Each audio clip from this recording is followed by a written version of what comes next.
the sparkle in your eyes. I feel the warmth of your skin. Just the touch of your hand makes me tremble within. Love the smell of your hair. Man, feeling well, man. What's your name? My name is Cardi Cornish. And you a legend? I'm a legend. You're a legend here in Baltimore City. Where we at right now? We live in the 17, Pennsylvania Avenue.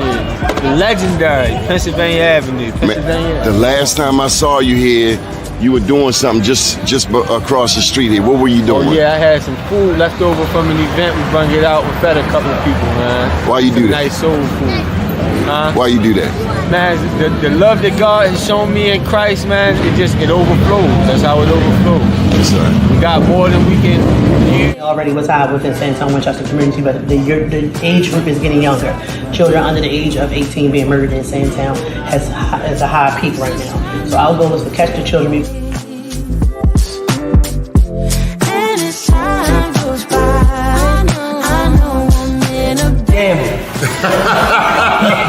You're going hard, man. You're going hard on that man today. So what do you think, Mr. Mayor? You got manufacturing right here, helping our young people despite all of the challenges in the city of Baltimore, right here on North Avenue. No, it's really about the growth. Just knowing where, being there when they were down in Port Covington and seeing how far it's grown. Like you said earlier, like getting the Sorbet, you know, where we got the Sorbet at the beginning, but now being able to, when I'm at Cannon Yards, get it, or anytime I'm down at Harbor Place to get it, and folks to not even know, but they gonna know now that like this is coming from young people in West Baltimore, right there in West Baltimore on North Avenue, where they think nothing great comes from, but they can see it in what the young people do. It's the things that you do. Here on the bank of Mississippi, down right there, French Lord Mathis. A beautiful town, just leaving Algiers, which is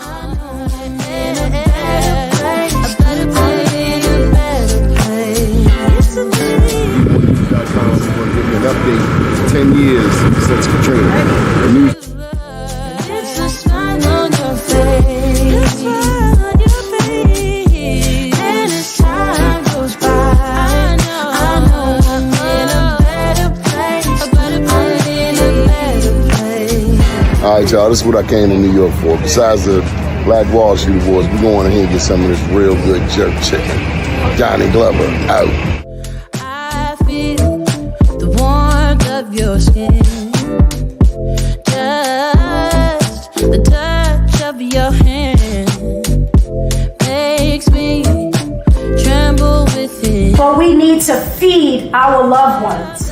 DOTS needs to rescind this package policy program so that our loved ones are able to eat every day in that filthy facility that we have some stars in the building.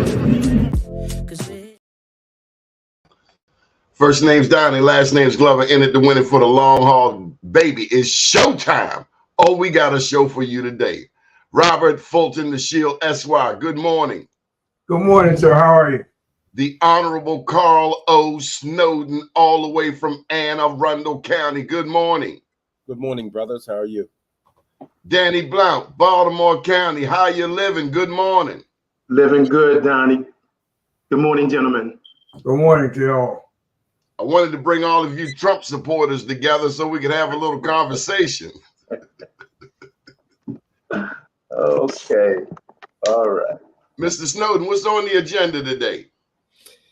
Well, there's a lot going on. One of the things I just want to take a moment to share with your audience, it really does make a difference who you put in public office. And I'm just want to say, without any apologizing, I'm really proud of what's more today. The fact of the matter is there are 175,000 people who have been pardoned. And for all those people who, the naysayers who keep telling us who you vote for doesn't make a difference, this is a living proof it does make a difference. We're on the eve of celebrating Juneteenth. And I don't think people understand it didn't just happen by happenstance.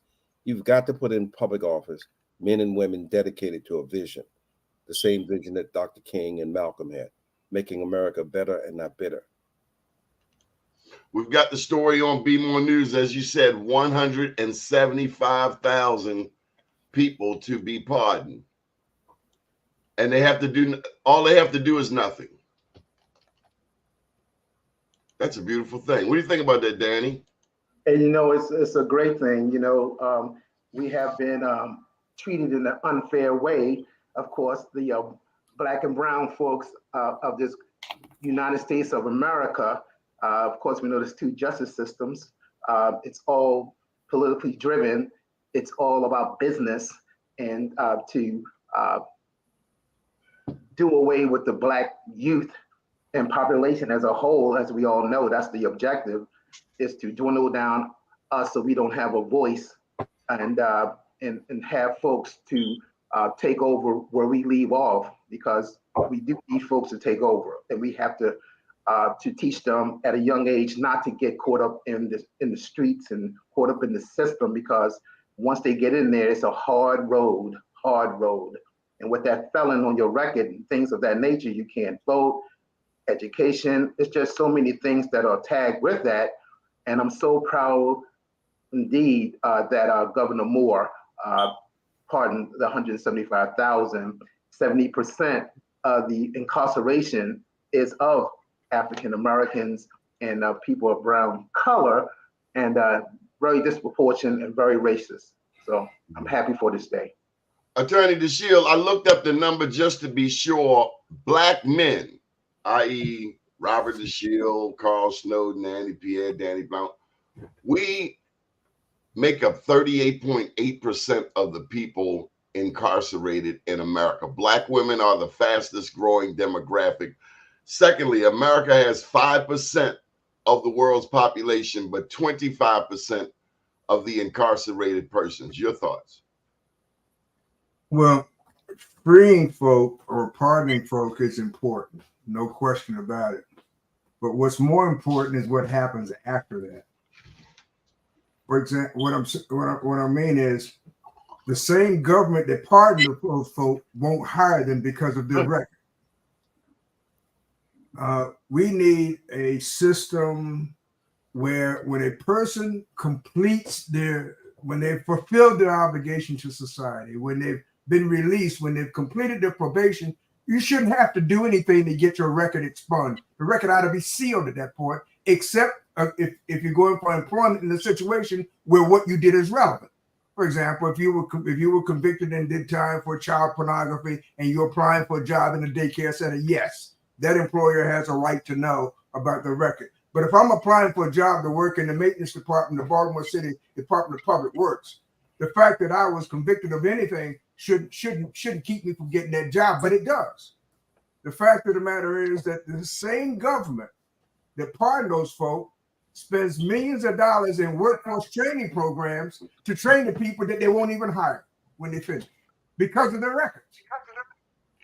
So yeah, and to Paul's point, certainly electing the right people makes all the difference in the world. We've had too many examples of putting people in positions and then trying to change the circumstances of their authority so that they do what we thought they were going to do in the first place. I'm not in the make me over game, and we shouldn't be in the make me over game. We should be in the game of picking the right people from the outset. Andy Pierre, welcome to the show. Good morning. Good morning. Good morning. How are we feeling today, everybody? Doing good. Any thoughts on, did you see that Governor Moore signed this historic executive order yesterday? I did. I thought it was very cute. I thought it was, I mean, the thing is, we talked about it for a while about how it, about the number of Black people who, lost their freedom for cannabis related incidents. Now, there are certain things about the pardon that I think is interesting, right? Like, for instance, that it applies to the people who are dead. It won't necessarily result in releasing people who are incarcerated. It's just a matter of clearing records. But but my big question is now these people who are whose records are, who are getting this pardon, does that mean that they will be eligible to work in the cannabis industry now? Because that is one of the barriers to working in the cannabis industry is you cannot have a cannabis related conviction. And that's a big money industry. Even if just for somebody who's just working as a customer, as a cashier, they're making a bank. So that's really my question. Where does the Maryland Cannabis Commission stand on that? Are they like the people who've got cannabis convictions on their record who've been barred from this industry? Will you allow? You raised some interesting questions. Yeah, but I think ultimately, one of the things I haven't been on this planet now 7 decades. I've learned some things over the years, and one of the things I've certainly learned to do is to understand that no pardon, no piece of legislation is a panacea. And one of the things you get to appreciate as you get older in life is to be able to see things in its longevity. The fact of the matter is that they're literally, I understand where we are in America. Brother, the point that you were making about the cannabis industry, let us never forget that in Baltimore City, in Annapolis, in places blocks away, Black men were going to jail. And decades later, white people, let's be clear, who in the cannabis industry is making millions of dollars. It's a stark contradiction between our reality. On North Avenue, Pennsylvania Avenue, how many people have died? How many people went to prison for doing what is now considered legal in America, selling drugs? But that's nothing new. And so one of the things I try to get people to understand is this is not a sprint, it's a marathon. If you go back and look at history and you see at the contributions that men and women have made, you just got to pick up the baton and go. So the issue you raised now, for example, whether men who've been convicted and women can work in the cannabis industry, that's another battle that others have to pick up. So I'd like to remind people, it is never a panacea. You can look at any part of history, at any time in history, the progress that has been made. And I just want to just give one quick example that people just don't understand history. In 2022, the Supreme Court we were told by the Supreme Court, told by political pundits, that was the first time in American history that women lost the right to reproduction. It's just not true. But if you don't know your history, you'll go around repeating that lie. The fact of the matter is the first time women lost the right to reproductive rights was with the Dred Scott decision by the same Supreme Court that said Black people had no rights that white people were bound to respect. And during that time, Black women were raped by rapists. They were forced to bring to term those babies of the rapists. So it is not true that women lost the right to reproductive rights in 2022. They lost it when in the state of Maryland, the then chief judge was a man named Roger Taney, who issued the infamous Dred Scott decision. But if you don't know that history, you'll walk around thinking that, this great progress, women lost that right, when in fact they lost it over 100 years beforehand. Well, to be perfectly clear and accurate, women didn't lose the right in 2022 either. What the Supreme Court said is that you had no federal right to an abortion. It did not end the right to abortion in either of the 50 states, and most of those states still recognize the right to abortion under certain circumstances. But the fact is, the whole abortion issue is a red herring, because the reality of it is, if you ask anybody, does a woman have a right to an abortion who's been raped, 99% will say yes. If you ask anybody, does a woman have a right to an abortion who's been a victim of incest, 99% would say yes. If those two rights were preserved throughout the country, there would be no abortion issue. There really wouldn't. Because most people, now you might argue about whether you can get it after 7 weeks, 8 weeks, 23 weeks, or 40 weeks. We could talk about that. But in all 50 states, the woman's right to an abortion under either of those circumstances would be recognized even today, in spite of what the Supreme Court said. And one of the things about Carl, also I agree with him about knowing history, is that one thing that history has taught us is that we ought not start on a journey unless we decide in the beginning where we're going to end up.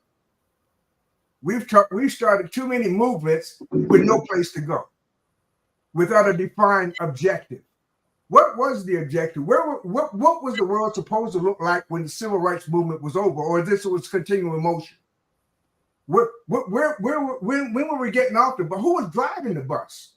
Who decided the itinerary? You see, those are the issues. And what has happened today is that the genie is out of the bottle.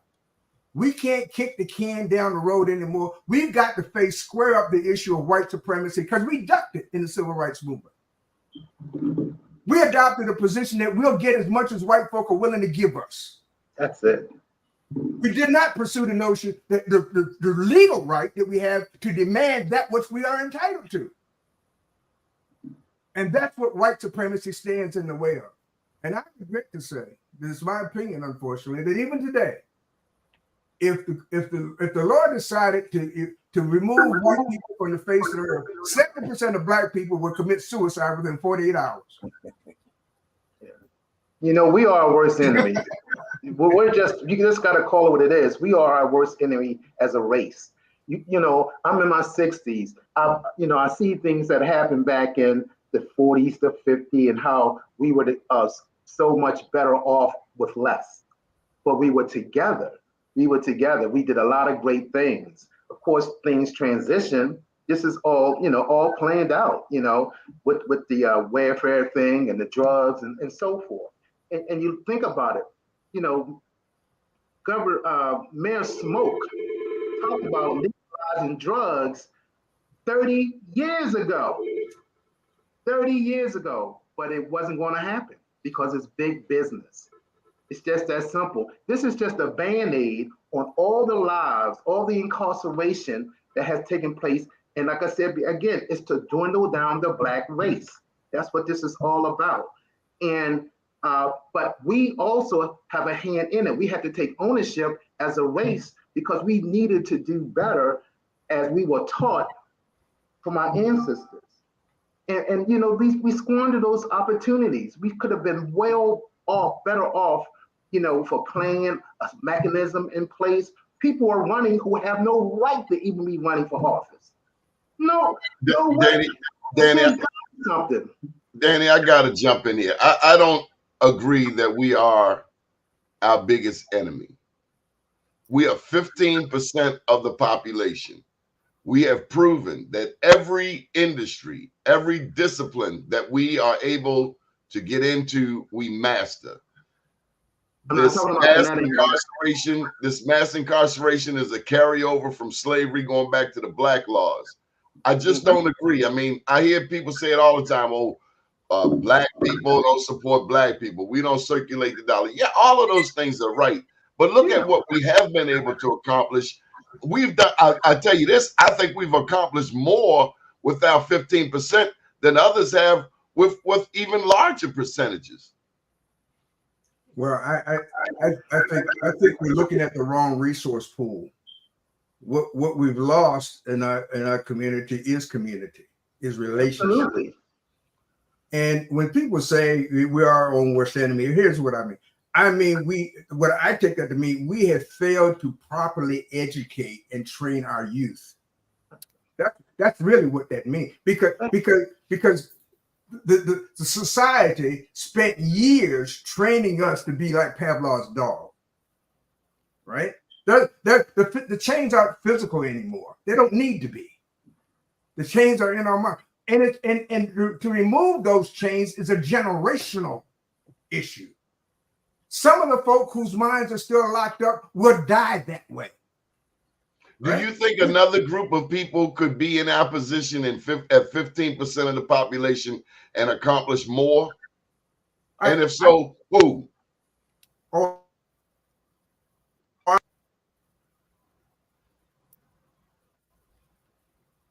You went silent on me, Mr. Bob. We can't hear you. Mr. Bob, your audio went out. Yeah, while he's trying to get his audio back, let me just, Donnie, say to you and to others, I don't want this point to be missed that I made earlier. I am very, very fortunate I tell you, I'm blessed.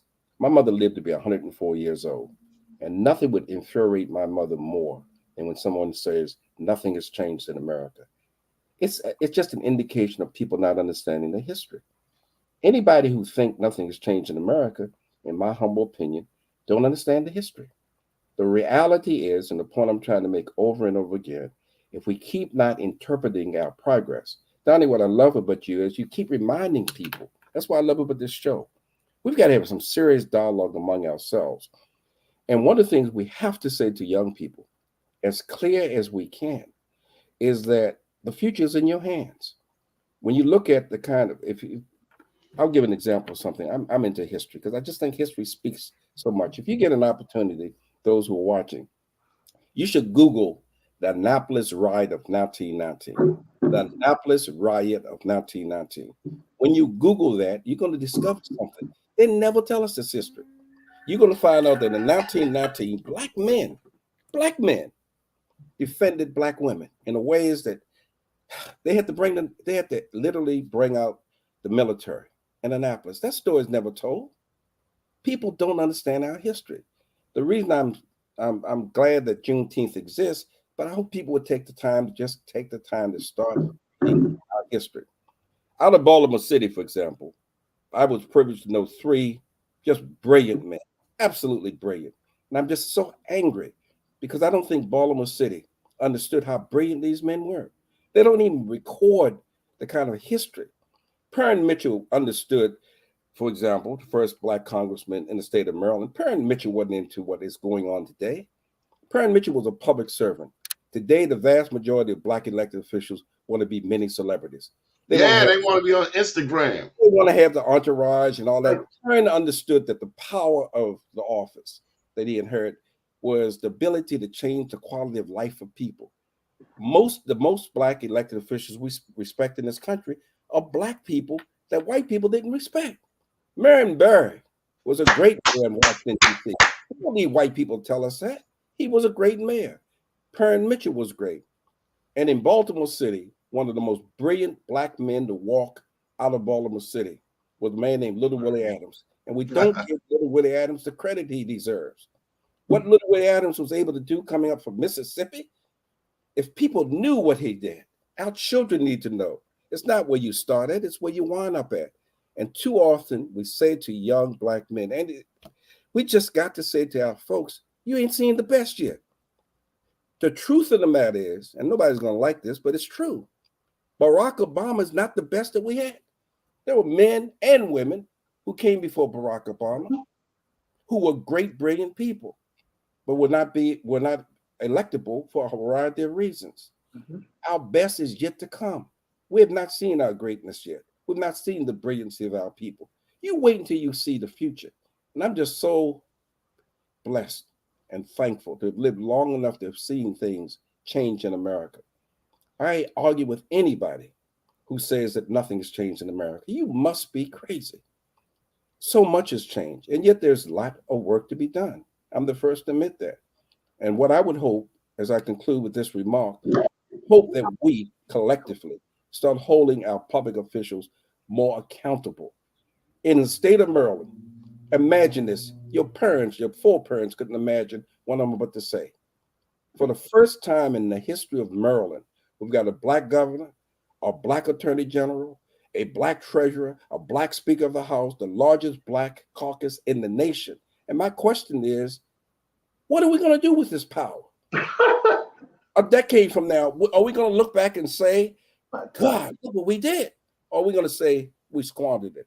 That's right. And the 2 men that's behind me is Malcolm and Martin, who I admire greatly. When we don't use the power we have in office right now, I told the governor, I like Governor Moore. I'm not a fool. I understand what's going on. The Key Bridge went down. The first thing I said they should do is rename the Key Bridge after Congressman Perrin Mitchell. Why? Because when you come to power, you use that power. In Mozambique, in Rhodesia, in Zimbabwe, when people come to power, they use the power. You cannot find a town or a city called Saigon anymore. When the Vietnamese people came to power, the first thing they did when they came to power was change the city of Saigon to Ho Chi Minh City, because they wanted to say to the world, This is new. This is a new day. What have we done in Maryland? Think of all the things we could do with the power we have. While we're talking about cannabis, I just want to interject. To my knowledge, there are no Black-owned dispensaries. Are there, Andy? Black-owned dispensaries? In Baltimore there are. City. It's growers. In Baltimore? And nah, I can't say in Baltimore. No, I don't think there is any Black-owned ones in Baltimore. 63% Black city, 73% Black and brown. Just wanted to get it in there. I don't think we have enough. I don't think there's enough representation as far as where the money's at, particularly in growing and processing. But as you could say, like you think about it, the people who have the experience in the industry aren't allowed to be in the industry. I want to bring up another topic. It's rather important to me. A lot of people have brought this to my attention, including Dr. Tyrone Taborn. Project 2025, and I think it was you, Mr. Bob, or you, Mr. Snowden. You talked about you alluded to pornography. Well, this 2025 thing looks at everything from tech and education, looks at abortion, climate and economy, immigration, the government. Essentially, the blueprint called Project 2025 and produced by the Conservative Heritage Foundation is one of several think tank proposals for the Trump platform. Over more than 900 pages, it calls for sacking thousands of civil servants. These are government employees, expanding the power of the president, dismantling the Department of Education and other federal agencies, and sweeping tax cuts. Are you gentlemen familiar with this? I am, and I wish I think we've lost Brother Robert. He'll be hopefully back, because one of the things Robert Fulton said, it just makes so much sense. He said, "What's the plan? What's the agenda?" Let me just bring him up to speed, Mr. Bob. We shifted the Project 2025, the more than 900 pages by the Heritage Foundation, calls for sacking thousands of public servants, expanding the president of the power, dismantling the Department of Education and other federal agency, sweeping tax cuts. I call it fascism.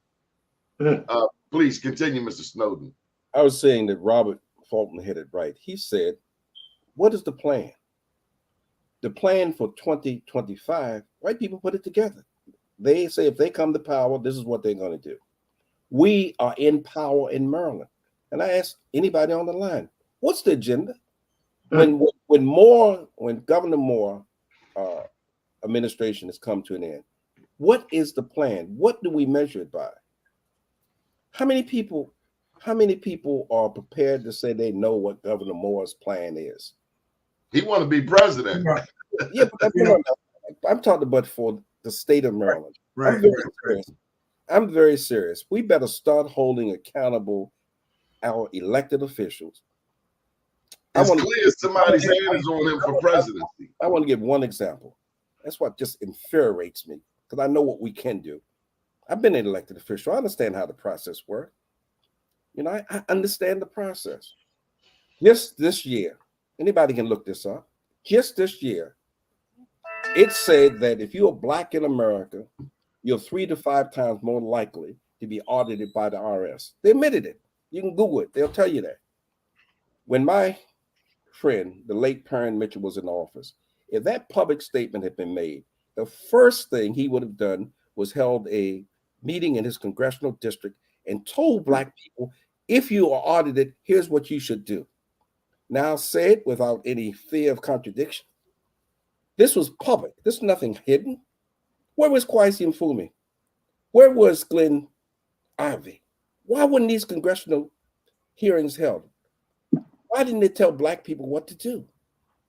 Man, I'm at a point in my life now where I don't have time for the poppycock. We have to hold elected officials, Black and white, accountable. We need to know what is the agenda. When Governor Westmore leaves office, and he will leave office, how will we measure his success? What is the milestone? That's a great question. Donnie, let me say, here, we know words mean something. and using the right word means something because words have power. What we refer to today as progress is really simply recovery. We didn't start from ground zero. That's not the begin. That's not if we want. If we elected 2,000 people during Reconstruction. There were Tulsas all over the country. Tulsa was bombed and the other places were destroyed because we showed that we could do it in spite of what they did do. That part, Danny. Mm-hmm. So we're not. I don't dispute the fact that we're not today where we were 100 years ago, but we're not today where we were 500 years ago either. Mm-hmm.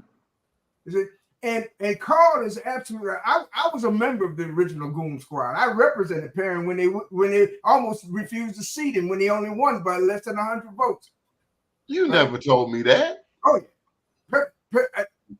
when Pierre taught at Morgan, we had a newspaper together called 168 Hours in the Lives of Black People.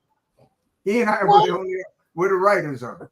Oh yeah, I used to say Pierre was the only good Mitchell they made.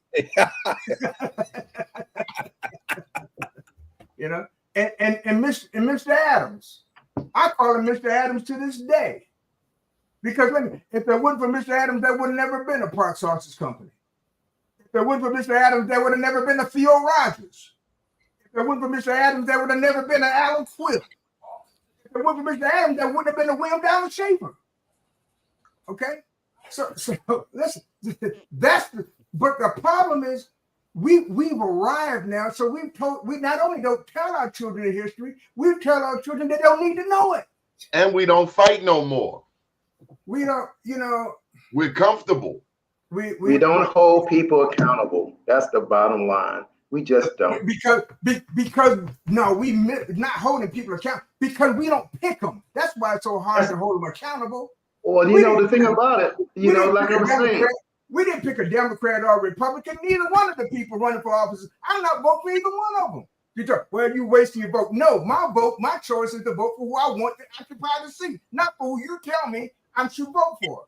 You got to vet people, man. You got to vet them. Pardon? You can't just let anybody just run. You got to vet people. No. You guys need to read this 2025 thing. Y'all got to read this Project 2025 thing because these people are out of freaking control, bro. No. It ain't about these people. It's about us. It's about us. No. It is about us. Read this document. And see, when you point to those people, you know what that really is. I'm going to tell you, I don't even know you, but I'm telling you that's a diversionary. That's distracting and that's demoralizing and it's defeatist. Because you propose a solution that you don't believe we can accomplish, and then you blame our children for not following us. No, our issue is in our hearts. Everybody black that look like us ain't like us. And so the first thing we got to do is define what it means to be black. It ain't just a skin condition. That's a presumption, but that's rebuttable. Frank Thomas rebutted that presumption. Right? Tim Scott rebutted that presumption. Barack Obama rebutted that presumption. Okay? This document reads as a war manifesto to me, and it's coming after us. It is a war manifesto, absolutely. Yeah.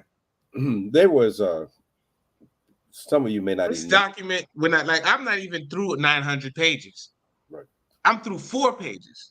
Yeah, there is a. And this is targeting and us. ain't nothing new there.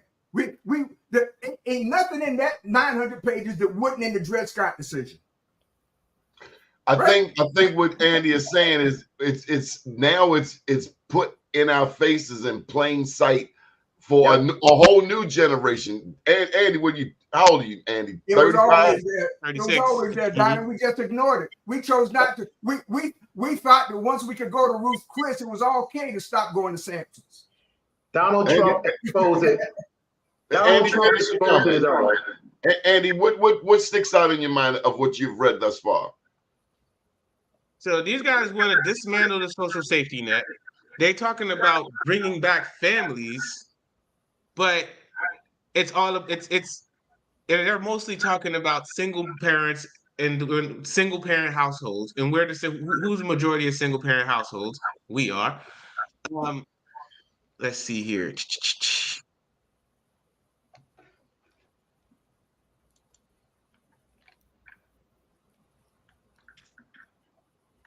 This whole defending our nation's sovereignty thing, it's all about getting rid of the immigrants. Like, we so need much to, coded language, God-given individual rights to live freely. What? Just like the fact that they want to get rid of the Department of Education and whatnot, that trips me out because like the whole free education system, this whole safety net, social safety net that they're looking to dismantle, it. But we've already given. Their kids don't have to go to this to the public schools. Our kids do. But not just our. Like, they're Not just our poor white kids are in the public school system too. We gave up the public school system in Baltimore City when we said that D was a passing grade. White folk didn't do that. We did that. And it did Project 2025 didn't do that. We did that 10 years, 15, 20 years ago when Walter Amper was the superintendent of schools. When you want to choose a doctor, do you go to the director and find the one who got a D in medical school? No. I want to dismantle the Department of Justice, yeah. Now, listen. Here's the issue. We've gotten misguided, and I'm going to talk about this whole minority business enterprise because this whole MBE and affirmative action thing, because we got so misguided with that too. The objective of the program was never to make individuals wealthy. The objective of the program was to provide a predictable, reliable, and efficient and sufficient source of income to Black people. That's through jobs. This whole thing about entrepreneurship, listen to me, 99% of all people, if they're going to achieve economic and financial stability, they're going to get it in a W-2 paycheck. Then being an entrepreneur is not just you don't wake up one day and say, I want to go and you got to be built for that. Most people aren't. So when we talk about minority business, what was the real value? Not more Center Club memberships, not more members of the Black Yacht Club in Annapolis. The real measure is how many Black people are you employing in positions and paying sufficient wages and salaries so that they don't have to work 2 jobs to support their families. That's the issue. One of the things, if I could just, Andy, if I can just share this with you, I agree with you. If you look at the plan, and it is a plan, and it's not hidden, Donnie's absolutely right. They're not lying about anything. They're making it very clear. If people don't understand what this is, and the fact of the matter is, it's up to us. We can be deluded by pretending that it can't happen, but if you know history, as I do, you will understand that it can happen. And the one thing I want to say, if I leave nothing else with the viewing, I don't want people to think that we as a community are powerless and we can't make a difference. I've lived long enough. I've seen things. We were able to, Black people, there's a Black woman who's walking today, who's alive. Right now, you can put your hands on it. You can touch her. If it wasn't for Black people, she'd be dead.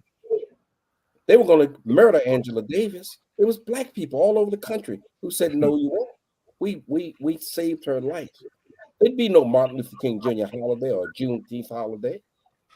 Nelson Mandela walked out of a prison into the presidency. Black people did that. And I just want us to understand the great power when we get together collectively, we are able to do. And I don't want people to say that we cannot do it. And I'll say it again, because I don't want to get this lost. I want this to be a meaningful dialogue. We're in a position right now, as we look at the Westmore administration, as we look at Attorney General Brown, as we look at Speaker Adrian Jones, as we look at the power that we have right now in the state of Maryland, everything that Martin Luther King and Malcolm X gave their lives for. They wanted this day when Black people would be in power. Well, we got it now. What are we going to do with it? Got to use it. People accountable. And we need to understand politics. I'll say it again. I'm a former elected official. For the majority of elected Black officials, it's just like white people. Their number one goal is to get elected. That's what they do. That's the nature of the beast. Our responsibility, conscious voters, to demand that our elected officials do more. We have to be in a position to demand that they do more. John, I just want to reiterate that the most important person on this show, let's remember, is the young man right here, Andy. That's right. Because he's 35. I'm 59. Danny's about 69. No. We've got to pour into Andy. We've got to lift up Andy, educate him, share this information, and also hear him. One thing that we are often guilty of is we often don't listen to our younger generation. So Andy, I want you to know that of all of this, I'm counting on you to take this information and digest it, whether you agree or not. But you are the most important because you're going to be carrying the ball when we gone. And I agree with that. And Andy, one of the things that I'm glad you're doing, read. I met James Baldwin. See how old I am. I met James Baldwin. James Baldwin said, read, read, read, read. And when you can't read, write. If we don't take the time to define the history, if we don't take the time to leave behind us, others who will follow you, Andy, will be confused. They will not know what to do. I keep making this, and I hope in Baltimore City somebody understands it. People need to know in Baltimore City. Brother Robert, you talked about the D being a passing grade in the city of Baltimore, and you're right. I was asked to come to Baltimore City one day to speak at one of these Black History programs, and I brought up the name Perrin Mitchell. And it was embarrassing that students in that room didn't know who Perrin Mitchell was. But I didn't blame them. I blamed the elders, the teachers, the superintendent. We just are not doing what we should do. Can anybody on this program now explain to me the following? In a city of Baltimore, where you got a majority Black government, why is Black children in Baltimore City matriculating, not knowing their history? Who live in Baltimore City? Why? Who are you going to blame white people for that? Come on, man. We're in a position, all of us, every last one of us, to make a difference. There's no reason why in Baltimore City and elsewhere, Andy, we should not have our pastors doing the following. You know how we do Sunday schools? Those Sunday schools where we take the time to teach the religious history. What about Saturday schools where we take the time to teach our history? There's some, I can tell you right now, I know history, and there's some things they'll never teach you in a public school. Never. That's why we have to take the responsibility to do our own teaching. Andy, come on in. Danny, you had a comment? Well, I agree with a lot of what you guys said. And again, when you have power, you have to use that power. You have to show them that you know what to do with it. And if it means taking some of them down or putting them in their place or removing them, do it. Because when you don't, you're just continuing just to be a figurehead. And that's not what we need. We need people who have the tenacity and the intelligence to know that this is an opportunity for us to make a change in Baltimore City and the state of Maryland as a whole. We have this wonderful, wonderful picture of all these great leaders that are African American. The governor, as you alluded to, use that power. Use that power. Don't be afraid to use that power, because once you show that you aren't going to use it, then you're not going to be respected. And that's what the problem has been. You have to utilize the power in your hands. Speaker of the House, the governor, so forth. I mean, all these folks are there. You got to use the power. You got to use it to benefit the community. One of the things they talked about with Barack Obama is that he didn't do enough in the Black community. They talked about that a lot. Well, let's just bring it here. What about the state of Maryland? What are these leaders going to do who are in power? What are you going to do to empower the Black community? Attorney Dashiell, do you think we still have trauma to unlearn? We still have trauma that needs to be healed in our community? Do you think we're still suffering from PTSD? I want to say something about this document. That was for Attorney Dashiell. We're coming to you, Andy. I absolutely do, and it's manifested today in two. One is we resigned ourselves to permanent victimhood. we've been taught how to be victims, and we've become comfortable in that posture. The other thing, and what is the primary characteristic of being a victim is fear. Fear is the primary characteristic of victimhood. We are afraid to lose what we have. Translation: we don't want to make white folk too mad. That's what that means. Every time we elect a black official, and I've been watching this for over 50 years, with the exception of Pierre Mitchell. First thing is, well, we put them in and then we excuse them because they got to get reelected. Well, wait a second, guys. This is circular. First, we elect you to put you in there to change something, and then we excuse your failure to change because we got to reelect you. When do I win? How do I win? No, at some point, you've got to be willing to put some skin in the game.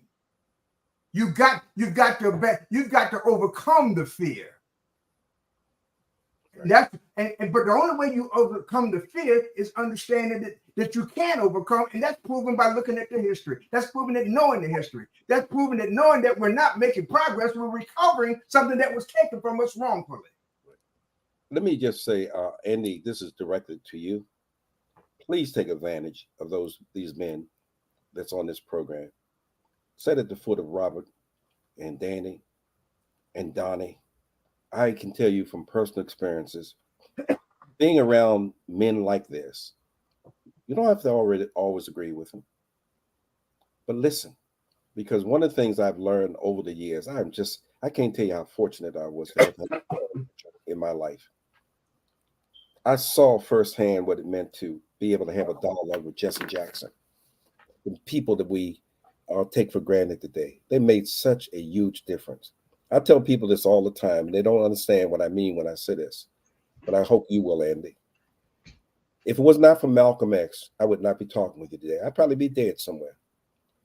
Malcolm X came into my life at the right time. My God, did he come in my life at the right time? I know things now that I know people of my peer group don't know because of Malcolm. And one of the things I would suggest to you, Doni has a book called Unapologetically Black. If you've not read the book, pick it up and read it. Thank you. Please pick it up and read it. Robert has been a lawyer. He knows the justice system. I don't know where you heard him earlier, but he said it, and I picked it up right away. I listened to people. He talked about we've got a two-tier system in this country. There's no one justice system. He knows that. You know how many people don't know that? So I would just advise you as a young man to listen to the elders. Don't always agree with them, because there are many, many reasons why elders make mistakes. Fear is one of them. If you happen to be in a situation, and I'll use this example because I see it all the time. I worked in the Attorney General's office. I know how the game is played. In Baltimore City, here's an experience that Baltimoreans went through, and most people don't get it. They don't know it. Remember that little corrupt police department they had where people were running around with the gun trace task force? You remember in Baltimore City that they actually had a jump out squad under O'Malley, where people would jump out the car and plant drugs on people? I hope you hear me. Put guns there. This is what they did in Baltimore City. But the fear. So here's an example, just as clear as I can be. If you come in Baltimore City and you're working a police officer, you're making $60,000 a year. Baltimore City has a vacancy rate within Baltimore City. It's 800 police officers short. So it gives you, the person who's a police officer, an opportunity to make overtime in Baltimore City. So in Baltimore City, for example, if you're a police officer, your base pay may be $60,000. You can make $120,000 a year in Baltimore City if your supervisor gives you the authority to do overtime. That's double your pay. That's a lot of money for somebody who's a high school graduate who never went to college. And here's what I want you to hear. Suppose you, the police officer, see your supervisor doing something illegal or criminal. You open your mouth. Are you going to say anything? Or are you going to have the courage to pull the whistle on them? And the answer is, for the vast majority of people, the answer is no. They keep their mouth shut. Shout out to Sergeant Louis Hobson in heaven. Baltimore City police officer who sued the Baltimore City police officer and won. Mr. Snowden, we got to let this young man comment. Come on, Andy. So I was going to say something about this document, right? So in there, they have this section, first section called "Taking the Reins of Government," right? And they say America is now divided between two opposing forces: woke revolutionaries and those who believe the ideals of the American Revolution. The former believe that America is and always has been systematically racist. Now, when you fast forward down, we're still in the same what you call.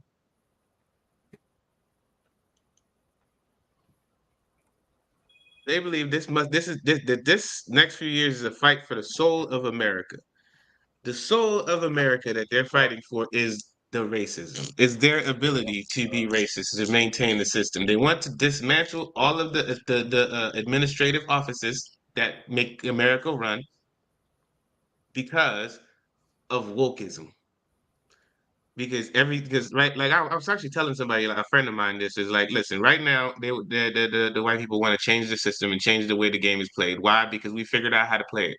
We're And the starting to clock win. is running We're out. The building clock wealth. is running out on the numbers. The Latinos have passed us, and will soon catch the white folk. Mm-hmm. The clock is And running out. And white people are not reproducing. Latinos are out reproducing everybody. It's the numbers The game. systems That's that why they set up. abortion, hey, for abortion, they don't care about you. They want white women to reproduce. That's what the white women are the highest rate of people who getting abortions anyway. They get abortions at a rate of what, 36%? Like 30% of all the abortions in America are white women. It's the highest rate. Like black women are right behind them at like 32 or something like that, but still. And that's not good considering that we as a people are 15% of the population.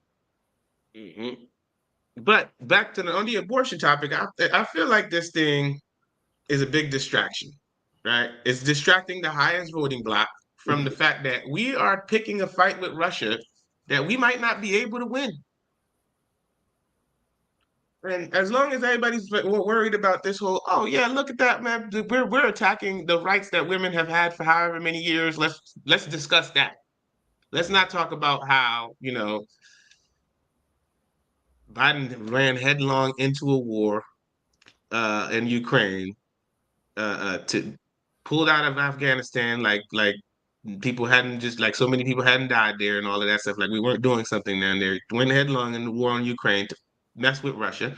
And I mean, I don't think we lost anything over there. Russia doesn't want Ukraine to be a part of NATO. Okay. I don't know why we're getting in the mix of it, why we're spending so much.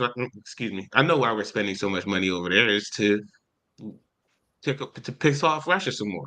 But I don't know if all of the wars that we're fighting on all of these different fronts, in the wars that we're fighting socially within the continental United States, if we're going to be able to make if what is democracy going to look like 20 years from now with everything that's going on today? Let me just get Danny in here. Danny, I want to ask you something. The comment was made that we celebrate people like a Jesse Jackson. I'm just going to ask the question. When you look at the Rainbow Coalition, is it about black people, or is the Rainbow Coalition about Jesse and his children? When you look at, and people are not going to like me, but I'm going to ask it, when you look at the National Urban League, is it about black people or is it about Mark Morial? I'm just saying at some point, Danny, we have to pass the ball. I mean, the same dude, Al Sharpton, still dribbling the ball. Dude, you haven't passed the ball. Or I look at black elected officials. Who have you groomed to take your place? Stephanie Rollins Blake was my least favorite. But I can say she did groom Brandon Scott. Come on, Danny. Well, that is the key. The key there is mentorship, passing the baton. And, we haven't done a great job at that. But I will say that we're at a point now where we don't have a choice. Things are so bad now that we must do what we're supposed to do. We have to make sure that we are, taking Andy under our wings and other young people and teaching them the right way to do things. There's so much out there with social media and the news and Fox and all that crap. We really need to make sure that we really educate these young people to understand that there is a mission, there is a plan, there is a job that needs to be done, that you're going to be held accountable for, to make sure that the future is going to be in good hands. But we have to do better. Those institutions that you named, a lot of times people get in those positions and, for whatever reason, they go off script. And that's why we were where we are now. We are a whole lot better than we were, but we have a whole lot more that we need to do. And it starts with us making sure that we pour into young people like Andy and others so they know what they need to do moving forward. Okay, I'm gonna go to Mr. Dashiell and then Mr. Snowden. You're gonna take us on home. Thank you for joining us today. By the way, the show is brought to you by STEM City USA and Dr. Roundtable. Come on, Attorney Bob. I'm gonna try to say this in 30 seconds. I'm greatly pleased and blessed to have participated in this. I've been on programs before with Andy and maybe Danny, but I think this is the closest that Carl and I have ever come to talking to one another. And I'm kind of surprised that over all these years we've not, but that's the way life is. This is the day that God made for that to happen. Yes, sir. So our problem is ourselves, and we need to understand fundamentally that our stake, our citizenship didn't begin with the 13th and 14th Amendment. That's a lie. And if you believe that, you can't ever prevail. We got our stake, our ownership in this place that we call America began the same way that theirs did, when our feet hit the ground or when we came out of our mama's womb. Because you see, if you accept the notion that the 13th Amendment and 14th Amendment gave you your freedom, if you accept the notion that the 13th and 14th Amendment gave you your citizenship, then you must accept the notion that the people who did that can take it away. That is what produces the fear that keeps us as a people from doing the things that God intended us to do. See, we didn't come out this color by accident. God didn't create black and white. He created different colors. We made it black and white, but he didn't do that by mistake. He didn't suffer from sleep apnea, and he didn't forget and leave us in the oven too long. We're different by design and by intention. And if you live all your life trying to be something that God didn't intend you to be, and then wonder why that ain't working so good. So wake up, do what we were told to do, accept our mission, overcome fear. And we will get back to where we were, not 100 years ago, but at the beginning of time. Mr. Snowden, we thank God that you were able to survive the FBI and investigating you at the age of 15. Andy, you are on the show of legends. Even Danny, all the way from New York City. Come on, take us home, Mr. Snowden. Your final thought. You just said, Robert, thank you. You shared some stuff about Pierre this morning that I did not know. I did not know you was originally part of the Goon Squad, and I know what that means in political terms. And Danny, thank you for what you do. Just, one of the things I've come to appreciate, and then I hope you will too, as time goes on. We're all on a journey. Nobody's here forever. And you're going to meet men and women as you go through this journey. Some will be meaningful in your life, others won't. But the people I'm most impressed with is people with courage. You show me somebody with courage, and I'm just impressed with that. And Robert, to your point, one of the things that I've learned, that there is a power in the universe that put wetness in water, blue in the sky, and allow birds to fly. When you understand that power and how you connect to that, you lose all sense of fear. God and fear cannot occupy the same space at the same time. And so I want to end, Donnie, by thanking you. What you do, I'm serious. What you do is so important. You've got an audience that are being exposed to information that generally would not have that information, exposed to ideas. And I pray tell that when Andy looks back on this experience 20 years from now, he will see it as one of those moments in life where it made a difference. Andy, any way I can be helpful to you, please feel free to call upon me. I'm literally a telephone call away. Thank you for all that you do. I don't agree with your position, by the way, on Ukraine. And it's only because I don't think you really have a lot of information on that, but that's understandable. The more you read, the more you understand. world power. We're not talking about just America, what's going on all over the world. You may come to another position. But again, thank you, Donnie. Thank you for this opportunity. Well, I'd like to thank God and also people like Mr. Robert Fulton Dashiell who help us keep this network going. Without our advertisers, we would not be here. Michael Haney and Dr. Tyrone Tabor and Rodney Griffin. Thank you, everyone. Good morning, world. God bless.